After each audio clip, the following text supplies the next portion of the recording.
ગુજરાત રાજ્યનું બજેટ મહત્વની વાત છે કે કનુભાઈ દેસાઈ જ્યારે વિધાનસભા પહોંચ્યા હતા નાણામંત્રી ત્યારે તેમણે કહ્યું હતું કે આજે જે બજેટ રજૂ થવા જઈ રહ્યું છે તેની અંદર ઘણી બધી મોટી જોગવાઈઓનો અમલ કરવામાં આવશે, ઘણી બધી મોટી જોગવાઈઓ હશે, બધાને સાંકળી લેવામાં આવશે।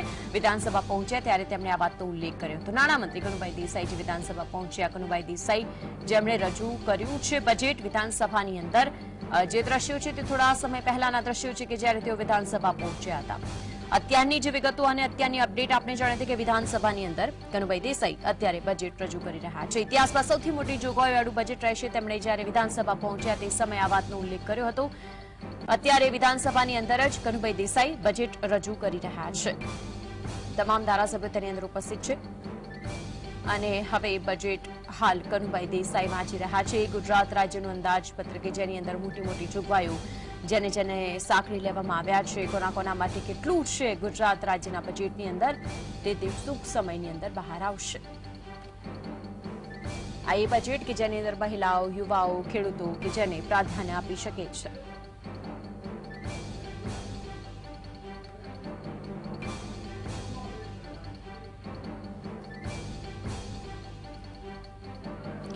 નાણામંત્રી છે કનુભાઈ દેસાઈ કે જે હાલ બજેટ રજૂ કરી રહ્યા છે। વિધાનસભાની અંદર જ તેઓ અત્યારે હાલ બજેટ રજૂ કરી રહ્યા છે। તમામ મંત્રીઓ, વિપક્ષ પણ અંદર ઉપસ્થિત જોવા મળી રહ્યું છે। વાઇબ્રન્ટ ગુજરાત સમિટ રાજ્યની ઓળખ છે તેવું નાણામંત્રીએ કહ્યું છે। જ્યારે શરૂઆત કરી તે સમયે તો ઉલ્લેખ તેમણે કહ્યું કે વાઇબ્રન્ટ ગુજરાત તે ગુજરાતની ઓળખ બની ગયું છે। સતત ત્રીજી વખત કનુ દેસાઈ કે જે હાલ બજેટ રજૂ કરી રહ્યા છે।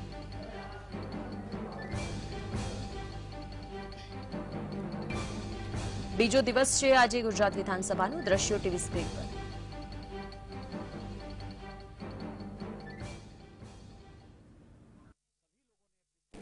ગ્રીન ગુજરાત કે જેમાં રિન્યુએબલ ઉર્જા અને સર્ક્યુલર ઇકોનોમીને પ્રાધાન્ય હોય અને ગ્લોબલ ગુજરાત કે જે સમગ્ર વિશ્વ સાથે આર્થિક અને સાંસ્કૃતિક રીતે જોડાયેલું હોય। ગતિશીલ ગુજરાત એટલે કે જેનો વૃદ્ધિ દર અન્ય પ્રદેશો કરતાં વધુ હોય અને તે બદલાતી વૈશ્વિક પરિસ્થિતિમાં પણ આર્થિક રીતે અગ્રેસર રહે। આમ ગરવી ગુજરાતનું વિકાસ તંત્ર ગુણવંતું હોય, ગ્રીન અર્થતંત્રની સાથે તે ગ્લોબલ હબ બને અને સમય સાથે ગતિશીલ રહે એ અમારો ધ્યેય છે। માનનીય અધ્યક્ષ શ્રી, ભારતના સર્વાંગી વિકાસ અને સમાજની રચના માટે માનનીય વડાપ્રધાન શ્રી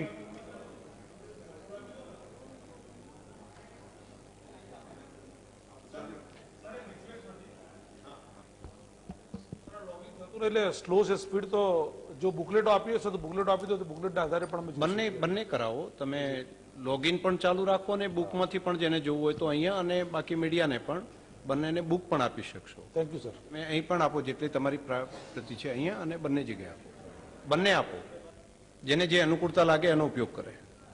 કન્ટિન્યુ કરો પછી બોલો। હા હા આપ ચાલુ રાખો।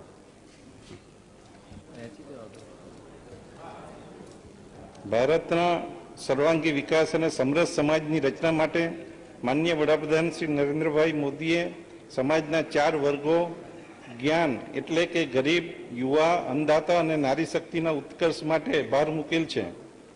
આર્થિક વિકાસ અને સામાજિક સુરક્ષાના સુગમ સંયોગથી છેવાડાના માનવી સુધી સરકારની યોજનાઓનો લાભ પહોંચે તેમજ તેમની આવક વધે સુનિશ્ચિત કરવાનું અમે નક્કી કર્યું છે। માનનીય અધ્યક્ષ શ્રી, રાજ્યની મોટાભાગની વસ્તી હાલમાં 18 થી 60 વર્ષના વય જૂથમાં આવે છે અને આ વર્ગને અસરકારક રીતે રોજગારી આપવામાં આવે તો જ રાજ્યને ડેમોગ્રાફિક ડિવિડન્ડનો લાભ મળે એમ છે। છેલ્લા 2 દશકાના ઝડપી વિકાસના કારણે વિકાસની નવી ક્ષિતિજો ખુલતા રાજ્યમાં રોજગારીની વિપુલ તકો સર્જાયેલ છે। રોજગારીની આ તકોનો લાભ લેવા શિક્ષણ અને કૌશલ્ય વર્ધન દ્વારા યુવાનોને સુસજ્જ કરવામાં આવશે। આ સાથે ગ્રામીણ ક્ષેત્રનો વિકાસ અને અન્નદાતાનું સન્માન કરી કૃષિ ક્ષેત્રની ઉત્પાદકતા વધારવાનું અમારી સરકારનું ધ્યેય છે। ભારતીય સંસ્કૃતિમાં કહેવાયું છે કે યત્ર નાર્યસ્તુ પૂજ્યંતે રમંતે તત્ર દેવતા। જ્યાં નારીનું સન્માન થાય છે ત્યાં દેવતાઓનો વાસ થાય છે। આધુનિક સમાજના આધુનિક સમાજના વિકાસ માટે મહિલાઓની અગત્યની ભૂમિકા છે, જેથી દરેક ક્ષેત્રમાં તેમની ભાગીદારી સુનિશ્ચિત કરવા સરકારે વિવિધ પગલાં લીધેલ છે. માનનીય વડાપ્રધાન શ્રી નરેન્દ્રભાઈ મોદીના નેતૃત્વ હેઠળની કેન્દ્ર સરકારે નારી શક્તિ વંદન અધિનિયમ લાવી લોકસભા અને વિધાન મંડળોમાં મહિલાઓને 33% પ્રતિનિધિત્વ આપવાનો ઐતિહાસિક નિર્ણય કરેલ છે, જેનાથી મહિલા સશક્તિકરણને વેગ મળશે. મહિલાઓના પોષણ, આરોગ્ય અને શિક્ષણને સુદૃઢ કરી તેમની આર્થિક વિકાસ કરવા તેમજ તેઓને સામાજિક સુરક્ષા પ્રદાન કરવા આગામી બજેટમાં વિવિધ જોગવાઈઓમાં નોંધપાત્ર વધારો સૂચવવામાં આવ્યો છે. માનનીય અધ્યક્ષશ્રી, અમારી સરકારના દરેક આયોજન અને કાર્યક્રમમાં ગરીબ, યુવા, અન્નદાતા અને નારી શક્તિનો વિશેષ પ્રાધાન્ય આપવામાં આવેલ છે. વિકસિત ભારત એટ 2047 ગુજરાતની દિશા નક્કી કરી રાજ્યના 7 કરોડ ગુજરાતીઓના સપનો અને આકાંક્ષાઓને મૂર્તિમંત કરવા વિકસિત ગુજરાત એટ 2047 નું વિઝન ડોક્યુમેન્ટ અમારી સરકારે બહાર પાડે.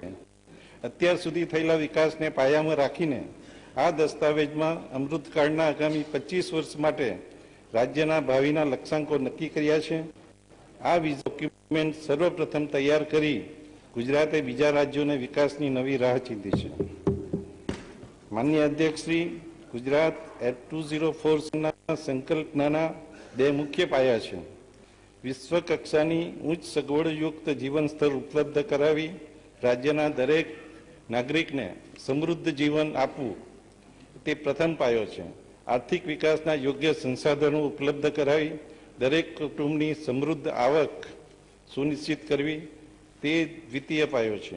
વિશ્વસ્તરીય આંતરમાળખાકીય સગવડો સાથે ટકાઉ અને રહેવાલાયક વસવાટો પૂરા પાડી સુશાસનના માધ્યમથી આ લક્ષ્યાંકો પૂરા કરવાની અમારી સરકારની નેમ છે. માનનીય અધ્યક્ષશ્રી, સ્વસ્થ અને સશક્ત નાગરિક સમાજના વિકાસની આધારશિલા છે. વ્યક્તિના સર્વાંગી વિકાસ માટે યોગ્ય પોષણ, શિક્ષણ અને આરોગ્ય જરૂરી છે. સમૃદ્ધ જીવન માટે આ ત્રણેય પાસાઓને વિકાસના કેન્દ્રમાં રાખી નાગરિકો સાથે મળી સહિયારો પુરુષાર્થ કરવાનો અમારી સરકારનો નિર્ધાર છે. સરકારના આ નિશ્ચયને નક્કર સ્વરૂપ આપતા વિવિધ વિભાગોની પોષણલક્ષી યોજનાઓમાં નોંધપાત્ર વધારો કરવાનો સરકારે નિર્ણય કર્યો છે. ચાલુ વર્ષની અંદાજે ₹3200 કરોડની જોગવાઈ સામે પોષણલક્ષી યોજનાઓમાં આગામી વર્ષે ₹5500 કરોડની માત્ર જોગવાઈ સૂચવી છે. આગામી વર્ષે ₹5500 કરોડની માપતર જોગવાઈ સૂચવું છું. બાલ્યકાળથી જીવનની દરેક અવસ્થાને અનુરૂપ પોષકક્ષમ આહાર મળે. દરેક વ્યક્તિ, ખાસ કરીને બાળકો અને માતાઓની શારીરિક અને માનસિક તંદુરસ્તી માટે ખૂબ જ જરૂરી છે. આજના નાગરિકોના પોષણને વધારે સુદૃઢ બનાવી આવનારી પેઢીને વધારે સક્ષમ બનાવવા હું સુપોષિત ગુજરાત મિશનની જાહેરાત કરું છું. આ મિશનમાં બાળકો, કિશોરીઓ અને મહિલાઓને કેન્દ્ર સ્થાને હોય તેઓનું પોષણ સુનિશ્ચિત કરવું એ અમારો સામાજિક સંકલ્પ છે. આ મિશન અંતર્ગત પોષણલક્ષી યોજનાઓમાં લાભાર્થીઓનો વ્યાપ વધારવામાં આવશે, નવી યોજનાઓ શરૂ કરવામાં આવશે તેમજ લાભાર્થીઓને મળતી સહાયમાં નોંધપાત્ર વધારો કરી દરેક આયુ વર્ગના બાળકો અને મહિલાઓ માટે યોજનાકીય માળખું વધારે સુદૃઢ કરવામાં આવશે. માનનીય અધ્યક્ષશ્રી, વિકસિત ગુજરાત એટ 2047ની સંકલ્પનામાં કિશોરીઓની ભૂમિકા મહત્વની છે. ભવિષ્યની માતૃશક્તિના સ્વરૂપમાં સ્વસ્થ અને શિક્ષિત સમાજના નિર્માણમાં તેઓનું યોગદાન અમૂલ્ય છે. તેમના પોષણ, આરોગ્ય અને શિક્ષણને પ્રોત્સાહન આપવા હું નમો લક્ષ્મી યોજનાની જાહેરાત કરું છું.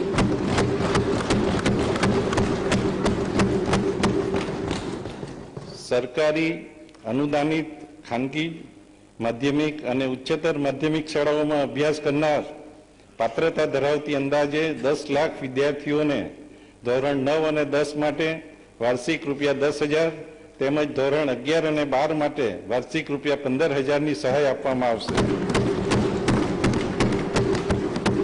આમ આ યોજના હેઠળ 12 સુધીનો અભ્યાસ પૂર્ણ કર્યેથી કુલ 50,000ની સહાય મળવાપાત્ર થશે. માન્ય અધ્યક્ષશ્રી, નમો લક્ષ્મી યોજનાથી ધોરણ 9 થી 12ની કન્યાઓનો પ્રવેશ વધશે, તેઓ અભ્યાસ પૂર્ણ કરશે, તેથી મહિલા શિક્ષણ અને પોષણને ઉત્તેજન મળશે. વધુમાં આ યોજનાના અમલીકરણથી પ્રાથમિક શિક્ષણની જેમ માધ્યમિક શિક્ષણમાં પણ સાર્વત્રિક નામાંકન હાંસલ કરી શકાશે. આ યોજના માટે હું આગામી વર્ષમાં રૂપિયા 1250 કરોડની જોગવાઈ કરીશ. માનનીય અધ્યક્ષશ્રી, સગર્ભા અને ધાત્રી માતાઓના પોષણને વધારે સુદૃઢ કરી તેમને સક્ષમ બનાવવા હું નમો શ્રી યોજનાની જાહેરાત કરું છું. આ યોજના અંતર્ગત એસસી, એસટી, એનએફએસએ, પીએમજેવાય સહિતના 11 જેટલા માપદંડોમાં આવતી સગર્ભા બહેનોને રૂપિયા 12,000ની સહાય આપવામાં આવશે. આ યોજનાથી પોષણની સાથે માતા તથા નવજાત શિશુને આરોગ્ય સુરક્ષા પ્રદાન કરવામાં આવશે. આ યોજના માટે આગામી વર્ષમાં રૂપિયા 750 કરોડની જોગવાઈ સૂચવી છે. હાલના વિવિધ પોષણલક્ષી યોજનાઓમાં નોંધપાત્ર ફેરફારો કરવાનું પણ સરકારે નક્કી કર્યું છે. દૂધ સંજીવની યોજના હેઠળ શાળાઓમાં અપાતા દૂધમાં ફેટનું પ્રમાણ 1.5%થી વધારે 4.5% કરવામાં આવશે. તેથી દરેક લાભાર્થી બાળક અને મહિલાઓને અઠવાડિયામાં 5 દિવસ દૂધ આપવામાં આવશે. પીએમ પોષણ યોજના અંતર્ગત શાકભાજી, મરી મસાલા તેમજ ગોળ વગેરે માટે અપાતી વિદ્યાર્થી દીઠ સહાયમાં 60% જેટલો વધારો કરવાની હું જાહેરાત કરું છું. પીએમ પોષણ યોજના અંતર્ગત ચાલતી મધ્યાહન ભોજન યોજનામાં ભોજનની ગુણવત્તા વધારવા વિવિધ સ્વૈચ્છિક સંસ્થાઓના સહયોગથી ચાલુ કરેલ વ્યવસ્થાના સારા પરિણામ મળેલ છે. આ વ્યવસ્થાને આગળ વધારતા 78 આદિજાતિ અને પછાત તાલુકાઓમાં સેન્ટ્રલાઇઝ કિચનનું આયોજન કરવામાં આવશે. આ તાલુકામાં આવેલ સરકારી અને અનુદાનિત માધ્યમિક શાળાઓમાં પણ સેન્ટ્રલાઇઝ કિચન મારફત મધ્યાહન ભોજન યોજના તબક્કાવાર અમલ કરવામાં આવશે. માનનીય અધ્યક્ષશ્રી, 3 થી 5 વર્ષના બાળકો માટે આંગણવાડીમાં પૂર્વ પ્રાથમિક શિક્ષણ ઉપરાંત પોષણક્ષમ આહાર આપવામાં આવે છે.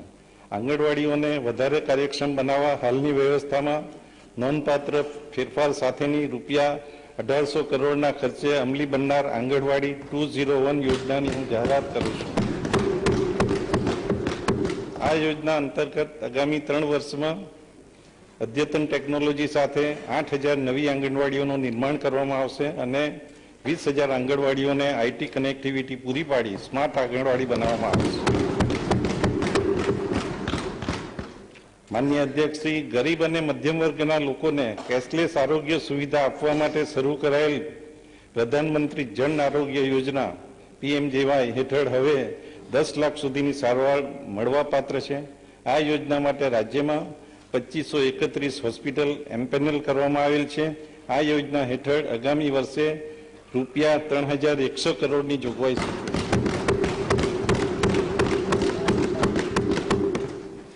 કેન્સર જેવી ગંભીર બીમારીના દર્દીઓને સારવાર આપવા અમદાવાદ ખાતે Gujarat cancer and research institute સ્થાપવામાં આવેલ છે, જ્યાં રાજ્યના દર્દીઓની સાથે પડોશી રાજ્યના દર્દીઓ પણ સારવાર માટે આવે છે. કેન્સરના દર્દીઓને આધુનિક સારવાર ઉપલબ્ધ કરાવવા અંદાજે રૂપિયા 600 કરોડના ખર્ચે કેન્સર ઇન્સ્ટિટ્યૂટ ખાતે cyclotron project for nuclear medicine અને પ્રોટોન બીમ થેરેપી કાર્યરત કરવાના સરકારના નિર્ણયની હું જાહેરાત કરું છું. માનનીય અધ્યક્ષશ્રી, 21મી સદી વિજ્ઞાન અને ટેકનોલોજીની સદી છે.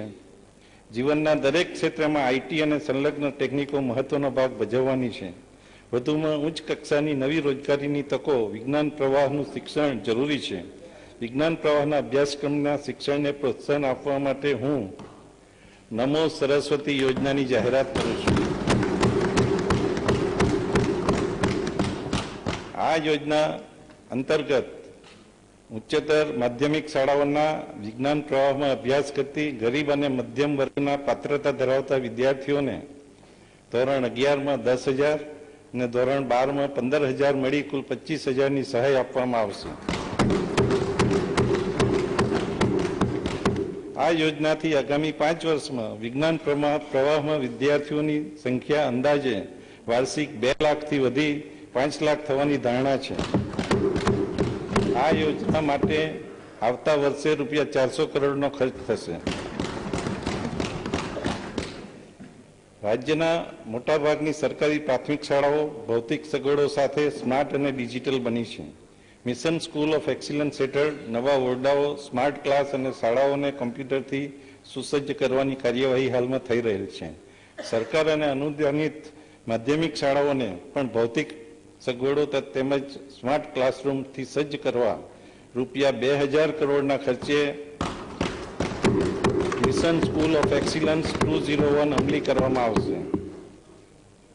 માનનીય અધ્યક્ષશ્રી, તત્કાલીન મુખ્યમંત્રી અને હાલના માનનીય વડાપ્રધાન શ્રી નરેન્દ્રભાઈ મોદીએ વર્ષ 2007માં નિર્મળ ગુજરાત યોજના શરૂ કરેલ હતી. મહાત્મા ગાંધીની 150મી જન્મજયંતિ વર્ષે સ્વચ્છ ભારતના રાષ્ટ્રવ્યાપી અભિયાનની શરૂઆત થયેલ છે. સ્વચ્છતાને દરેક ઘર, ગામ અને શહેરનો મૂળ મંત્ર બનાવી સંપૂર્ણ રાજ્યને સ્વચ્છ અને સુઘડ બનાવવાની અમારી સરકારની નેમ છે. આ પ્રતિબદ્ધતાને વેગ આપવા નિર્મળ ગુજરાત 201 અભિયાનની હું જાહેરાત કરું છું.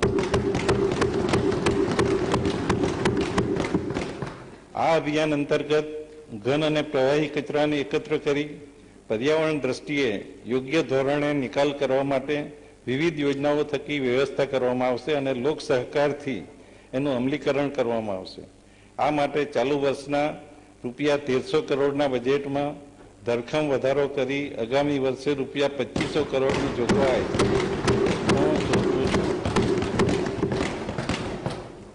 માનનીય અધ્યક્ષશ્રી, રમતગમત ક્ષેત્રે સફળતાના નવા શિખરો સર કરવા માટે રાજ્યમાં ઓલિમ્પિક કક્ષાનું સ્પોર્ટ્સ ઇન્ફ્રાસ્ટ્રક્ચર તૈયાર કરવાનું સરકારે નક્કી કર્યું છે. આ હેતુસર અમદાવાદમાં આવેલ સરદાર પટેલ રમતગમત સંકુલનો તબક્કાવાર વિકાસ કરવામાં આવશે. માનનીય અધ્યક્ષશ્રી, પવન અને સૌર ઉર્જાના ક્ષેત્રે ગુજરાતે નીતિગત નિર્ણયો થકી ગ્રીન એનર્જીના ઉત્પાદનમાં અગ્રહરોળમાં સ્થાન મેળવેલ છે. રિન્યુએબલ એનર્જી પોલિસી 2023 વિકાસ કરવામાં આવશે. માનનીય અધ્યક્ષશ્રી, પવન અને સૌર ઉર્જાના ક્ષેત્રે ગુજરાતે નીતિગત નિર્ણયો થકી ગ્રીન એનર્જીના ઉત્પાદનમાં અગ્રહરોળમાં સ્થાન મેળવેલ છે. રિન્યુએબલ એનર્જી પોલિસી 2023 દ્વારા રાજ્યમાં આ ક્ષેત્રે મોટા પાયે રોકાણ દ્વારા રોજગારીની નવી તકો ઊભી કરવામાં આવશે. મિશન ગ્રીન હાઇડ્રોજન અંતર્ગત વર્ષ 2030 સુધીમાં ભારતના 5 મિલિયન મેટ્રિક ટન ગ્રીન હાઇડ્રોજનના ઉત્પાદન કરવાનો લક્ષ્યાંક છે, જેમાં ગુજરાત મહત્તમ યોગદાન આપશે. મને જણાવતા આનંદ થાય છે કે સૂર્યવંશી ભગવાન શ્રી રામ અયોધ્યા ધામ ખાતે નિજ મંદિરમાં સ્થાપિત થયા તે અવસરે માનનીય પ્રધાનમંત્રી શ્રી દ્વારા પ્રધાનમંત્રી સૂર્યોદય યોજના અંતર્ગત 1 કરોડ ઘરોને સૌર ઉર્જાથી પ્રકાશિત કરવાનું લક્ષ્ય નિર્ધારિત કરેલ છે, જે માટે રાજ્ય સરકાર પ્રધાનશ્રી તથા કેન્દ્ર સરકારનો આભાર માને છે અને ગુજરાત સરકાર દ્વારા પણ આ યોજનામાં અગ્રેસર રહી લોકોને આ યોજનાનો મહત્તમ લાભ મળે એવા પ્રયત્નો કરવામાં આવી રહ્યા છે.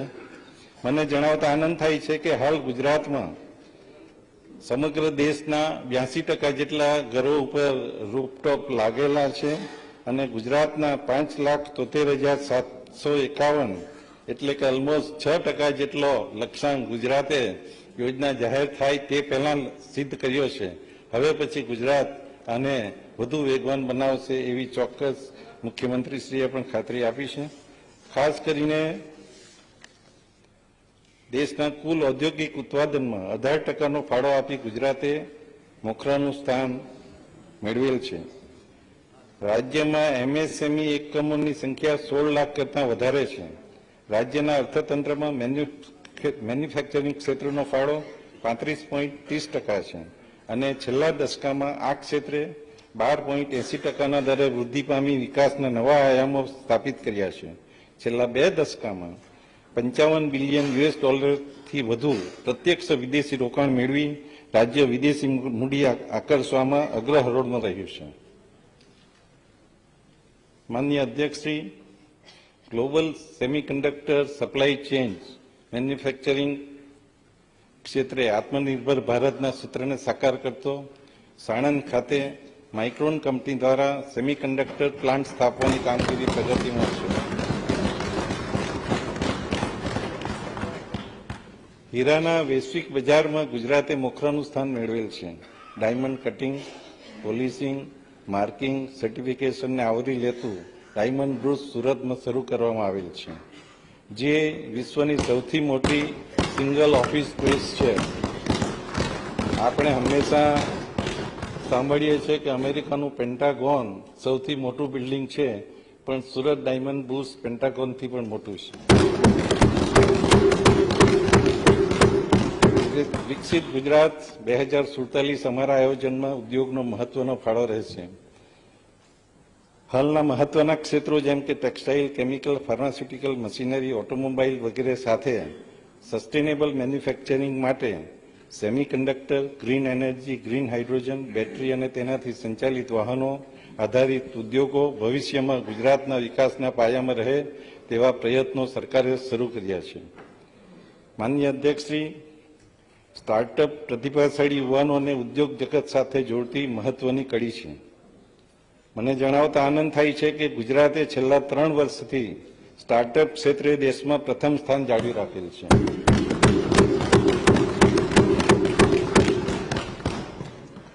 ભક્તિ, શક્તિ તેમજ સંસ્કૃતિના પર્યાય સમી ગરવી ગુજરાતના પરંપરાગત ગરબાને યુનેસ્કો દ્વારા માનવ સભ્યતા માટે ઇન્ટિજેબલ કલ્ચર હેરિટેજ જાહેર કરાયેલ છે, જે આપણા સૌ માટે ગૌરવની વાત છે. સફેદ રણના હાથ સમા કચ્છના ધોરડોને United Nations of World Tourism Organization દ્વારા બેસ્ટ ટુરિઝમ વિલેજનો એવોર્ડ મળેલ છે. માનનીય અધ્યક્ષશ્રી, 5 આઇકોનિક પ્રવાસન સ્થળોના વિકાસ માટે પ્રવાસન ક્ષેત્રને ઉત્તેજન આપવા માટે વર્ષ 2023-24ના બજેટમાં નોંધપાત્ર વધારાની જાહેરાત કરવામાં આવેલ હતી. જે અન્વયે સુયોજિત રણનીતિ માટે અમે આગળ વધી રહ્યા છીએ. ઉત્તર ગુજરાતના અંબાજી, ધરોઈ, તારંગા, વડનગર વિસ્તારનો world class sustainable tourist pilgrimage destination તરીકે વિકાસ કરવામાં આવી રહ્યો છે. અયોધ્યા ધામ ખાતે ગુજરાતી પ્રવાસીઓની સગવડતા અર્થે ગુજરાતી યાત્રી ભવન માટે જમીન મેળવી લેવામાં આવેલ છે.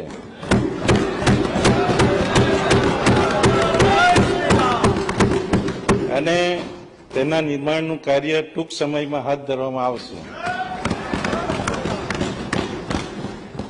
અમૃતકાળમાં સેવા ક્ષેત્રે વિકાસ દર વધારવાની અમારી સરકાર કામ કરી રહી છે. આઈટી, નાણાકીય સેવાઓ, ફિનટેક, પ્રવાસન જેવા ક્ષેત્રોમાં રોજગારીની દૂરોગામી સંભાવનાઓ છે. આ ક્ષેત્રના વિકાસ અને મૂડીરોકાણ માટે સરકારે આંતરમાળખાકીય સુવિધાઓ પૂરી પાડી IT, BT, electronics, semiconductor sector માટે વિવિધ નીતિઓ જાહેર કરેલ છે. રાજ્યમાં થયેલા આર્થિક અને સામાજિક વિકાસને કારણે રોજગારીની વિપુલ તકોનું સર્જન થયેલું છે. યુવાધનની રોજગારી આપવામાં ગુજરાતે દેશમાં સર્વપ્રથમ સ્થાન મેળવેલ છે. રોજગારીમાં સમગ્ર દેશમાં ગુજરાત આજે પહેલા નંબર છે. ઉચ્ચ ટેકનિકલ અને મૂલ્યવર્ધન કરનાર ઉદ્યોગો, નવા સેવાકીય સેક્ટરો અને વૈશ્વિક બજારમાં કુશળ વર્કફોર્સની માંગણીને પહોંચી વળવા સરકારે યુવાધનને તાલીમબદ્ધ કરવાનો નિર્ણય કર્યો છે. માનનીય અધ્યક્ષશ્રી, આજે ભારત જ્યારે અન્ન સુરક્ષા મેળવી વિશ્વ બજારના અન્ય પાકોના ઉત્પાદન પર ધ્યાન કેન્દ્રિત કરી રહ્યું છે, ત્યારે ગુજરાતે પણ રોકડિયા પાકો જેવા કે કપાસ, તેલીબિયાં, મસાલા પાકો અને બગાયતી પાકો થકી કૃષિ ઉત્પાદનની ગતિ જાળવી રાખેલ છે. શ્વેત ક્રાંતિની આગેવાની લઈ દેશમાં દૂધ ઉત્પાદન ક્ષેત્રે ક્રાંતિકારી પરિવર્તન લાવવામાં ગુજરાતની મહિલાઓએ અગ્રગણ્ય ભૂમિકા ભજવેલ છે. છેલ્લા દશકામાં કૃષિ અને આનુષંગિક ક્ષેત્રે 11.2% વૃદ્ધિદર હાંસલ કરી અન્નદાતાઓની આવક વધારવા કરેલ સંકલ્પને અમારી સરકારે મૂર્તિમંત કરેલ છે. માનનીય અધ્યક્ષશ્રી, જળવાયુ પરિવર્તનના પડકારો સામે વસ્તીની અન્ય જરૂરિયાતોને સંતોષવા પ્રાકૃતિક ખેતી અને જાડા ધનને પ્રોત્સાહન આપવું જરૂરી બન્યું છે. રાજ્યમાં આજે અંદાજે 9 લાખ ખેડૂતો પ્રાકૃતિક ખેતી કરતા થયા છે. પ્રાકૃતિક ખેતીની વ્યાપ વધારે ખેડૂતોને આ દિશામાં આકર્ષવા અમારી સરકારે અનેકવિધ પગલાઓ લીધેલ છે. આદિજાતિ વિસ્તારોના સર્વાંગી વિકાસ માટે વનબંધુ કલ્યાણ યોજનાની શરૂઆત માનનીય શ્રી નરેન્દ્રભાઈ મોદીના માર્ગદર્શન હેઠળ શરૂ કરવામાં આવેલ હતી. આ યોજના હેઠળ આ વિસ્તારમાં વર્ષ 2021-22 થી 2025-26 સુધીમાં માળખાકીય સગવડો તેમજ સામુદાયિક અને વ્યક્તિગત વિકાસના કામો માટે રૂપિયા 1 લાખ કરોડનો ખર્ચ કરવાનું 1 લાખ કરોડનો ખર્ચ કરવાનું સરકારે નક્કી કર્યું હતું. જે દિશામાં સરકાર આયોજનબદ્ધ રીતે આગળ વધી રહી છે. ન્યૂ ગુજરાત પેટર્ન હેઠળ આદિજાતિ વિસ્તારોમાં સ્થાનિક ધોરણે હાથ ધરવામાં આવતા કામો માટેની જોગવાઈમાં 100% વધારો છે.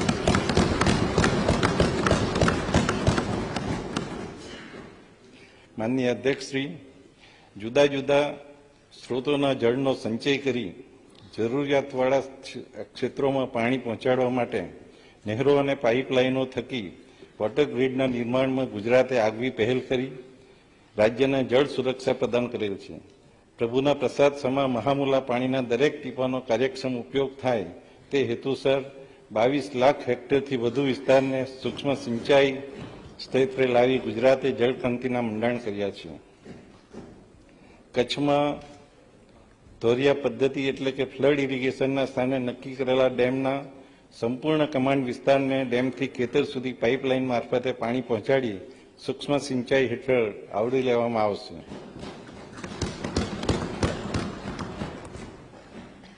માનનીય અધ્યક્ષશ્રી, રાજ્યમાં શહેરીકરણની ગતિ વધી રહેલ છે. રાજ્યમાં અંદાજે 50% વસ્તી અત્યારે શહેરોમાં વસવાટ કરે છે, જે વર્ષ 2047 સુધી વધીને 75% સુધી પહોંચે તેવી ધારણા છે.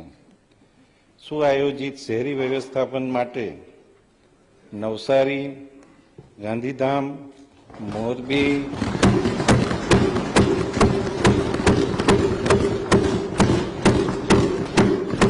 વાપી, આણંદ, મહેસાણા, સુરેન્દ્રનગર, વઢવાણ ને નગરપાલિકામાંથી મહાનગરપાલિકાનો દરજ્જો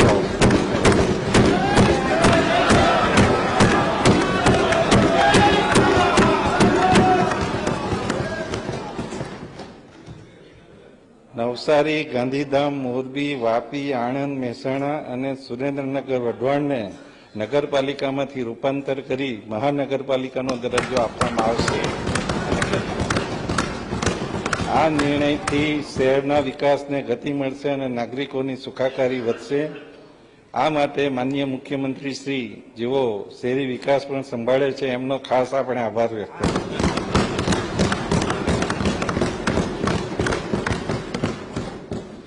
માનનીય અધ્યક્ષશ્રી, માનનીય શ્રી નરેન્દ્ર મોદીજીના દૂરોગામી વિઝન અને માર્ગદર્શનથી અમદાવાદમાં સાબરમતી રિવરફ્રન્ટને મહત્વાકાંક્ષી પ્રોજેક્ટ હાથ ધરવામાં આવેલ છે. આ પ્રોજેક્ટના ફેઝ 1માં 11.2 કિલોમીટરનું કામ પૂર્ણ થયેલ છે, જ્યારે ફેઝ 2માં 5.5 કિલોમીટરનું કામ પ્રગતિ હેઠળ છે. ફેઝ 3માં ગિફ્ટ સિટી સામે 5 કિલોમીટર લાંબો રિવરફ્રન્ટ વિકસાવવાની કામગીરી ટૂંકમાં શરૂ કરવામાં આવશે. સરકારે હવે રિવરફ્રન્ટને સળંગ અમદાવાદથી ગાંધીનગર લંબાવવાનો ઐતિહાસિક નિર્ણય લીધો છે. આ નિર્ણયના ભાગરૂપે ફેઝ 4 અને ફેઝ 5 અંતર્ગત રિવરફ્રન્ટ અને સંલગ્ન વિસ્તારનો ઇન્દિરા બીચથી ગાંધીનગર સુધી વિકાસ કરવામાં આવશે. આમ રિવરફ્રન્ટની કુલ લંબાઈ 38.2 કિલોમીટર થતા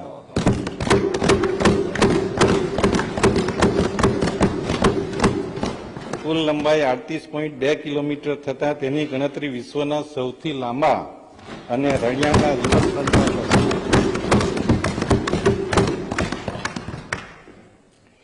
જાહેર પરિવહનના સુદૃઢીકરણના ભાગરૂપે નવી બસો મૂકવામાં આવી રહેલ છે, તેમજ બસ સ્ટેશનોનું પણ આધુનિકીકરણ કરવામાં આવી રહ્યું છે. ચાલુ વર્ષે મૂકવામાં આવનાર 2000 નવી બસો ઉપરાંત આગામી વર્ષે એસટી નિગમ દ્વારા વધુ 2500 નવી બસો 2500 નવી બસો પ્રજાની સેવામાં મૂકવામાં આવશે. માનનીય અધ્યક્ષશ્રી, મર્યાદા પુરુષોત્તમ ભગવાન શ્રી રામ કરોડો ભારતીયોના આરાધ્ય દેવ અને સાંસ્કૃતિક ઐક્યના પ્રતીક છે. અમારી સરકાર માટે સુશાસન એટલે રામ રાજ્ય.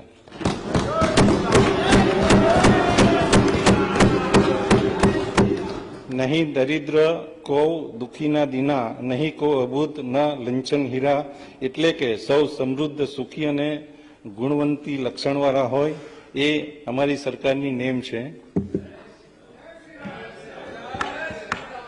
રામ રાજ્યની આ પરિકલ્પનાને સાકાર કરવા અમે કૃતનિશ્ચયી છીએ.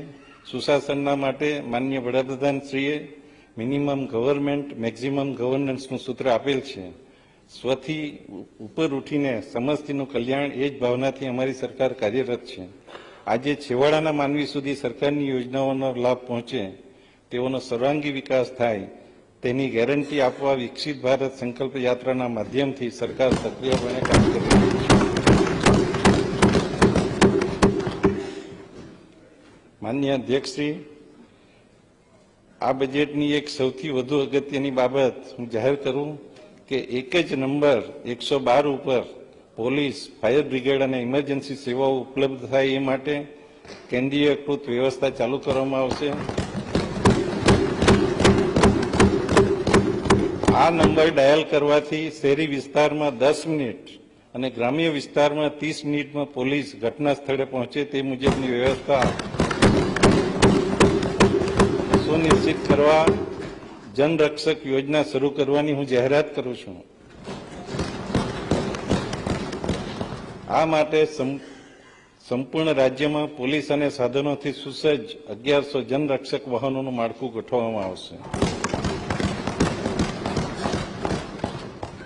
માનનીય અધ્યક્ષશ્રી, તીવ્ર ગતિએ થયેલા આર્થિક વિકાસને કારણે રાજ્યમાં 2001માં પ્રતિ વ્યક્તિ વાર્ષિક આવક 18,392 હતી, જે વધીને 2022-23માં 2,73,558 થયેલ છે. ગુજરાતના નાગરિકની સરેરાશ આવક સરેરાશ રાષ્ટ્રીય આવક કરતાં 50% વધારે છે. વિકસિત ગુજરાત 2047ના વિઝન મુજબ ગુજરાતના નાગરિકોની સરેરાશ વાર્ષિક આવક વિકસિત રાષ્ટ્રોના સ્તરે પહોંચાડવાનું લક્ષ્ય છે. વિકાસની ગતિને જાળવી રાખી દેશના જીડીપીમાં રાજ્યની હિસ્સેદારી 10% જેટલી કરી વર્ષ 2047 પહેલા રાજ્યની હાલની અર્થવ્યવસ્થાને $0.28 ટ્રિલિયન થી વધારી $3.5 ટ્રિલિયન કરવાની અમારી નેમ છે.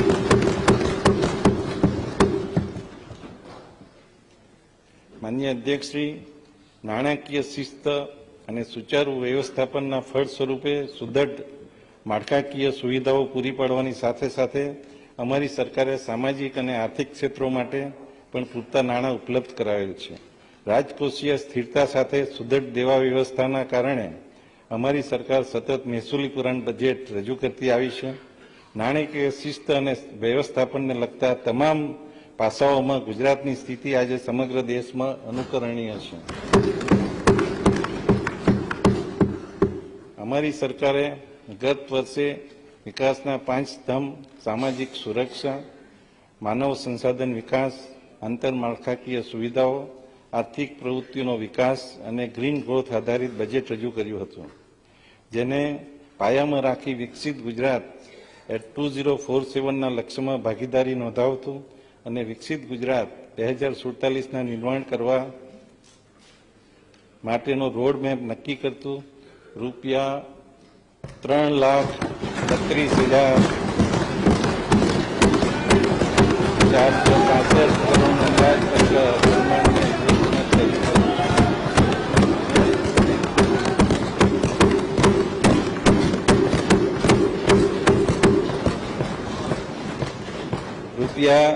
₹3,32,465 કરોડનું અંદાજપત્ર આ સન્માનીય ગૃહ સમક્ષ રજૂ કરું છું.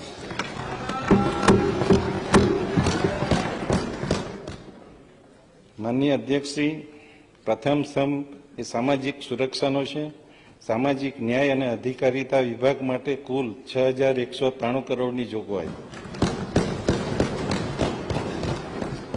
માન્ય અધ્યક્ષશ્રી, સમાજના જરૂરિયાતમંદ, નબળા અને વંચિત વર્ગને સામાજિક સુરક્ષા પૂરી પાડી સામાજિક ન્યાય સુનિશ્ચિત કરવો તે અમારી સરકારની પ્રાથમિકતા છે. અનુસૂચિત જાતિ, સામાજિક અને શૈક્ષણિક રીતે પછાત વર્ગો, વિચરતી અને વિમુક્ત જાતિ, આર્થિક રીતે પછાત વર્ગ અને લઘુમતીઓ જેવા વિવિધ સામાજિક વર્ગોને સામાજિક ઉત્કર્ષ થાય અને તેઓ નવી આર્થિક તકોનો લાભ લઈ શકે તેવી કલ્યાણકારી યોજનાઓ સરકારે અમલમાં મૂકી છે. વૃદ્ધો અને દિવ્યાંગો જેવા વિશિષ્ટ જરૂરિયાત ધરાવતા વર્ગો માટે પેન્શન યોજનાઓ પણ અમલમાં છે. સામાજિક ઉત્કર્ષ, રાષ્ટ્રીય વૃદ્ધ પેન્શન યોજના અને રાજ્ય સરકારની નિરાધાર વૃદ્ધો માટે આર્થિક સહાય યોજના અંતર્ગત અંદાજિત 11 લાખ લાભાર્થીઓને માસિક પેન્શન આપવા માટે રૂપિયા 1398 કરોડની જોગવાઈ. સંત સુરદાસ યોજનાનો લાભ બીપીએલ કાર્ડ સિવાયના વ્યક્તિઓ તથા 0 થી 17 વર્ષની ઉંમરના લોકોને પણ આપવાનો સરકારે નિર્ણય કર્યો છે. રાષ્ટ્રીય દિવ્યાંગ પેન્શન યોજના અને સંત સુરદાસ દિવ્યાંગ પેન્શન યોજના અંતર્ગત દિવ્યાંગોને પેન્શન આપવા કુલ 87 કરોડની જોગવાઈ. માન્ય અધ્યક્ષશ્રી, muscular dystrophy, thalassemia, chronic neurological સ્થિતિ જેવી 40% કે તેથી વધુ દિવ્યાંગતા ધરાવતા દિવ્યાંગજનોને પણ માસિક પેન્શન આપવાનો સરકારે નિર્ણય કર્યો છે. બૌદ્ધિક અસમર્થતા ધરાવતા મનોદિવ્યાંગ 70,000 લાભાર્થીઓને માસિક પેન્શન આપવા રૂપિયા 84 કરોડની જોગવાઈ. માન્ય અધ્યક્ષશ્રી, અનુસૂચિત જાતિ અને વિકસતી જાતિના અંદાજે 61,000 કન્યાઓને મામેરા માટે સહાય આપવા માટે રૂપિયા 74 કરોડની જોગવાઈ. શૈક્ષણિક ઉત્કર્ષ, માન્ય અધ્યક્ષશ્રી, પીએમ યશસ્વી શિષ્યવૃત્તિ યોજના અંતર્ગત ધોરણ 9, 10 અને પોસ્ટ મેટ્રિકના અંદાજે 10 લાખ વિદ્યાર્થીઓને શિષ્યવૃત્તિ આપવા રૂપિયા 540 કરોડની જોગવાઈ. ધોરણ 1 થી 10માં અભ્યાસ કરતા અનુસૂચિત જાતિ અને વિકસતી જાતિના અંદાજે 40 લાખ વિદ્યાર્થીઓને શિષ્યવૃત્તિ આપવા રૂપિયા 360 કરોડની જોગવાઈ. ધોરણ 1 થી 8માં ભણતા અનુસૂચિત જાતિ અને વિકસતી જાતિના અંદાજે 38 લાખથી વધુ વિદ્યાર્થીઓને ગણવેશ સહાય માટે રૂપિયા 345 કરોડની જોગવાઈ. અનુસૂચિત જાતિ અને વિકસતી જાતિના ગ્રાન્ટીન એડ છાત્રાલયો, આશ્રમ શાળાઓમાં અંદાજે 1 લાખથી વધુ વિદ્યાર્થીઓને વિનામૂલ્યે રહેવા, જમવા અને ભણવાની સગવડ આપવા માટે રૂપિયા 335 કરોડની જોગવાઈ. સરસ્વતી સાધના યોજના અંતર્ગત ધોરણ 9માં અભ્યાસ કરતી અનુસૂચિત જાતિ અને વિકસતી જાતિની અંદાજે 1,50,000 કન્યાઓને વિનામૂલ્યે સાયકલ આપવા માટે રૂપિયા 84 કરોડની જોગવાઈ. માનનીય અધ્યક્ષશ્રી, આર્થિક ઉત્કર્ષ માટે ગુજરાત બિન અનામત શૈક્ષણિક અને આર્થિક વિકાસ નિગમ દ્વારા બિન અનામત વર્ગો માટે વિવિધ શૈક્ષણિક ધિરાણ અને સહાયની યોજનાઓ માટે રૂપિયા 600 કરોડની જોગવાઈ. અનુસૂચિત જાતિ વિકાસ નિગમ, સફાઈ કામદાર વિકાસ નિગમ, ડોક્ટર આંબેડકર અંત્યોદય વિકાસ નિગમ, ગુજરાત પછાત વર્ગ વિકાસ નિગમ ને રાજ્ય સરકારના ફંડમાંથી લાભાર્થીઓને ધિરાણ આપવા માટે રૂપિયા 250 કરોડની જોગવાઈ. ડોક્ટર આંબેડકર આવાસ યોજના અને પંડિત દીનદયાળ ઉપાધ્યાય આવાસ યોજના અંતર્ગત મકાન બાંધવા સહાય આપવા રૂપિયા 243 કરોડની જોગવાઈ. રૂપિયા 122 કરોડના ખર્ચે બનનાર સરકારી કુમાર અને કન્યા છાત્રાલય અને આદર્શ નિવાસી શાળા માટે અદ્યતન સુવિધા સાથેના નવા મકાનો બાંધવા પ્રથમ તબક્કે રૂપિયા 40 કરોડની જોગવાઈ. રૂપિયા 68 કરોડના ખર્ચે નિર્માણ પામનાર 4 નવા સમરસ કન્યા છાત્રાલયના બાંધકામ માટે રૂપિયા 22 કરોડની જોગવાઈ.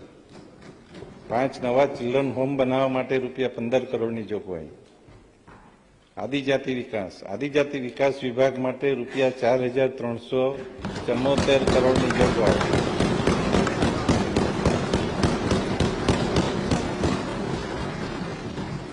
વનબંધુ કલ્યાણ યોજના અંતર્ગત વિવિધ ક્ષેત્રોમાં યોજનાઓ હાથ ધરી વનબંધુઓના સામાજિક અને આર્થિક વિકાસ માટે સરકાર કાર્યરત છે. વ્યક્તિલક્ષી યોજનાઓ સાથે આદિજાતિ વિસ્તારોમાં આંતરમાળખાકીય સગવડો ઊભી થાય તે માટે સરકારે પ્રયત્નો કર્યા છે. શૈક્ષણિક ઉત્કર્ષ, આદર્શ નિવાસી શાળાઓ, આશ્રમ શાળાઓ અને મળીને કુલ 837 જેટલી શાળાઓના અંદાજિત 1,52,000 વિદ્યાર્થીઓને સહાય માટે 735 કરોડની જોગવાઈ, અંદાજે 2 લાખ વિદ્યાર્થીઓને પોસ્ટ મેટ્રિક શિષ્યવૃત્તિ આપવા માટે રૂપિયા 584 કરોડની જોગવાઈ,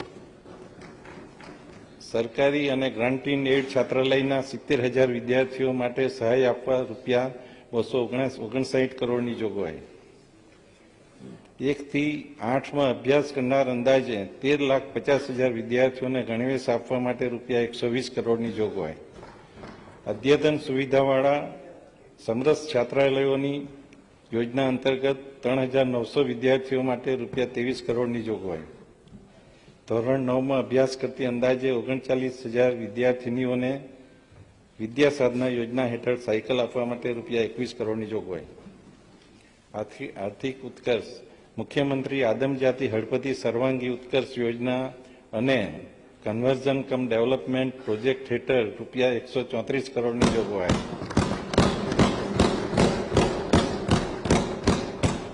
આદિજાતિ જિલ્લાઓમાં કાર્યરત 5,000 થી વધુ દૂધ મંડળીઓને સોલાર રૂફટોપની સ્થાપના માટે સબસિડી આપવા માટે રૂપિયા 26 કરોડની જોગવાઈ, આદિજાતિ વિસ્તારોમાં સ્પેશિયાલિટી હોસ્પિટલ અને નર્સિંગ હોમ ડિસ્પેન્સરી શરૂ કરવા માટે ડોક્ટરોને હોસ્પિટલ ખર્ચમાં સબસિડી આપવા માટે રૂપિયા 13 કરોડની જોગવાઈ, આદિજાતિ વિસ્તારોમાં બાંધકામ કૃષિ ક્ષેત્રે જરૂરી સાધનો માટે બેંક લોન પર સહાય આપવા રૂપિયા 6 કરોડની જોગવાઈ, માનનીય અધ્યક્ષ શ્રી શ્રમ કૌશલ્ય વિકાસ રોજગાર વિભાગ માટે કુલ 2,659 કરોડની જોગવાઈ, શ્રમજીવીઓ રાજ્યના માળખાકીય વિકાસ સાથે ઉદ્યોગો અને સેવા ક્ષેત્રનો માટે અગત્યનો ભાગ ભજવે છે. શ્રમિકો તેમજ તેમના પરિવારો માટે સરકારે અનેક કલ્યાણકારી યોજનાઓ અમલમાં મૂકી છે. આઈટીઆઈના નવા બાંધકામ માટે સુદૃઢીકરણ માટે રૂપિયા 299 કરોડની જોગવાઈ, અદ્યતન કુશળતા પ્રદાન કરવા હાલમાં 5 મેગા આઈટીઆઈ કાર્યરત છે. હવે વધુ 6 આઈટીઆઈને મેગા આઈટીઆઈમાં રૂપાંતરિત કરવામાં આવશે. આ માટે રૂપિયા 187 કરોડની જાહેરાત. બળવંતસિંહભાઈ, માનનીય અધ્યક્ષશ્રી, શ્રમિક અન્નપૂર્ણા યોજના અંતર્ગત શ્રમિકોને રૂપિયા 5ના નજીવા દરે સ્વાસ્થ્યપ્રદ ભોજન ઉપલબ્ધ કરાવવા માટે હાલમાં 273 કેન્દ્રો કાર્યરત છે, જેમાં દરરોજ 40,000થી વધુ શ્રમિકો જમે છે. આ યોજના અંતર્ગત નવા 100 ભોજન વિતરણ કેન્દ્રો શરૂ કરવામાં આવશે. આ યોજના માટે રૂપિયા 131 કરોડની જોગવાઈ, બાંધકામ શ્રમિકોને કામના સ્થળે નજીક રહેઠાણની વ્યવસ્થા ઉપલબ્ધ કરવા શ્રમિક બસેરા સ્થાપવા માટે રૂપિયા 200 કરોડની જોગવાઈ, બાંધકામ શ્રમિકો માટે પ્રાથમિક સારવાર પહોંચાડવાના હેતુથી હાલના કાર્યરત 154 ધન્વંતરી આરોગ્ય રથ ઉપરાંત વધુ 50 રથ કાર્યરત કરવામાં આવશે. આ માટે રૂપિયા 59 કરોડની જાહેરાત. કૌશલ્યાદિ સ્કિલ યુનિવર્સિટી ખાતે ઇન્ટરનેશનલ સેન્ટર ઓફ એક્સિલન્સ અને સ્કિલ એન્ડ એમ્પ્લોયબિલિટી સેન્ટરની સ્થાપના કરવા માટે વિવિધ કામો માટે રૂપિયા 47 કરોડની જોગવાઈ. સૌથી વધુ અગત્યનું સેમિકન્ડક્ટર ક્ષેત્રમાં કુશળ યુવાધન ઊભું કરવા આંતરરાષ્ટ્રીય કંપની માઇક્રોનના સહયોગથી આણંદ ખાતે સ્કૂલ ઓફ સેમિકન્ડક્ટરની સ્થાપના કરવા માટે રૂપિયા 33 કરોડની જોગવાઈ. ડ્રોન સ્કિલ ઇન્સ્ટિટ્યૂટના સંચાલન તથા ડ્રોન ઇન્સ્ટ્રક્ટર સેન્ટરની સ્થાપના માટે રૂપિયા 4 કરોડની જોગવાઈ. માનનીય અધ્યક્ષશ્રી, દ્વિતીય સ્તંભ એ માનવ સંસાધન વિકાસ માટે શિક્ષણ વિભાગ માટે કુલ 55,114 કરોડની જોગવાઈ.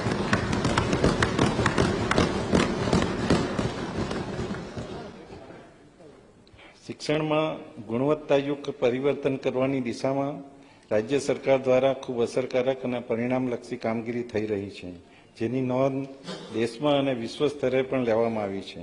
મિશન સ્કૂલ ઓફ એક્સિલન્સ હેઠળ સરકારી તેમજ અનુદાનિત શાળાઓમાં પ્રાથમિક અને માધ્યમિક શિક્ષણને સુદૃઢ કરવા બનાવવાના હેતુથી ઉચ્ચ કક્ષાની માળખાકીય સુવિધાઓ ઊભી કરવામાં આવી રહી છે.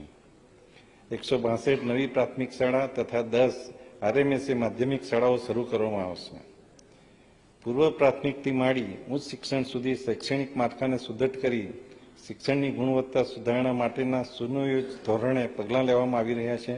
શિક્ષણ વિભાગ માટે આ વર્ષે 2023-24ની બજેટ જોગવાઈમાં 11,463 કરોડના માપદર વધારા સાથે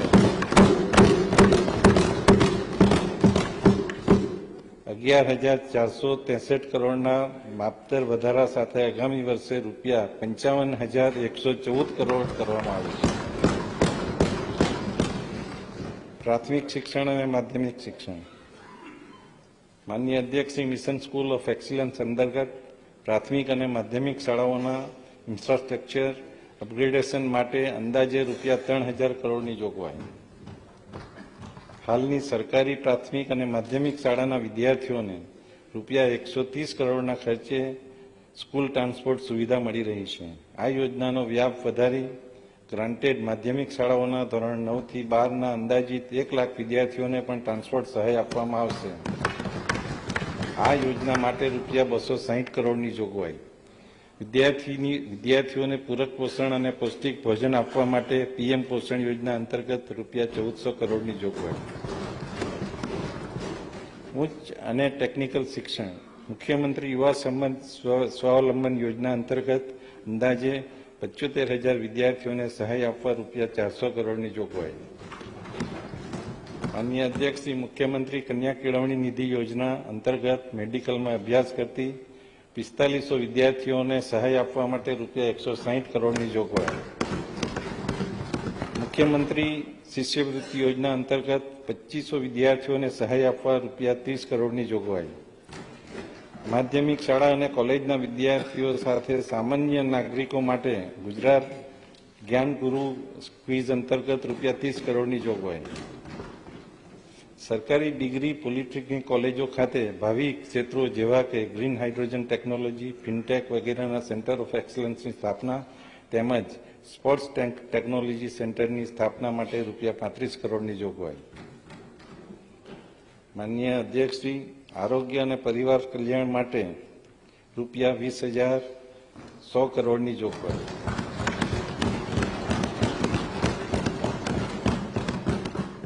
સર્વે સંતુ નિરામયાની ભાવના સાથે અમારી સરકાર લોકોની તંદુરસ્તી અને ગુણવત્તાસભર જીવન માટે કટિબદ્ધ છે. અમારી સરકારે આરોગ્ય ક્ષેત્રે માળખાકીય સગવડો સુદૃઢ કરવા ઉપર ભાર મૂકેલ છે. માતૃ અને બાળ કલ્યાણ ઉપર આગામી વર્ષના બજેટમાં વધુ ભાર મૂકી તેમના આરોગ્ય અને પોષણ ઉપર ખાસ ધ્યાન આપવામાં આવેલ છે. વિવિધ યોજનાઓ દ્વારા ગુજરાતના લોકોના આરોગ્ય અને સુખાકારીમાં વૃદ્ધિ કરવા ચાલુ વર્ષના 15,181 કરોડના બજેટમાં 32.40% નોંધપાત્ર વધારો કર્યા. આગામી વર્ષે માટે રૂપિયા 20,100 કરોડની જોગવાઈ આરોગ્ય અને પરિવાર કલ્યાણ માટે સૂચવું છું. માનનીય અધ્યક્ષશ્રી, મેડિકલ કોલેજો અને હોસ્પિટલો સાથે ત્રિસ્તરીય આરોગ્ય વ્યવસ્થા અંતર્ગત તમામ આરોગ્ય કેન્દ્રમાં બાંધકામ માટે અને સાધનો સહિત સુવિધાઓ સુદૃઢ કરવા માટે રૂપિયા 2308 કરોડની જોગવાઈ. માનનીય અધ્યક્ષશ્રી, આરોગ્ય સુવિધાઓના સુદૃઢીકરણ તેમજ બિનચેપી રોગો અને અન્ય જાહેર આરોગ્યની સમસ્યાઓના નિયંત્રણ હેઠળ રૂપિયા 4,200 કરોડના ખર્ચે શરૂ કરેલ વિશેષ ગુજરાત પ્રોજેક્ટ અંતર્ગત 350 કરોડની જોગવાઈ. માનનીય અધ્યક્ષશ્રી, એમ્બ્યુલન્સની સુવિધા વધુ સુદૃઢ બનાવવા માટે 108 ઇમરજન્સી સેવા હેઠળ 319 નવી એમ્બ્યુલન્સ માટે રૂપિયા 76 કરોડની જોગવાઈ. માનનીય અધ્યક્ષશ્રી, UN Mehta heart special hospital અને કિડની હોસ્પિટલ માટે તબીબી સાધનો ખરીદવા અને માળખાકીય સગવડ માટે રૂપિયા 60 કરોડની જોગવાઈ.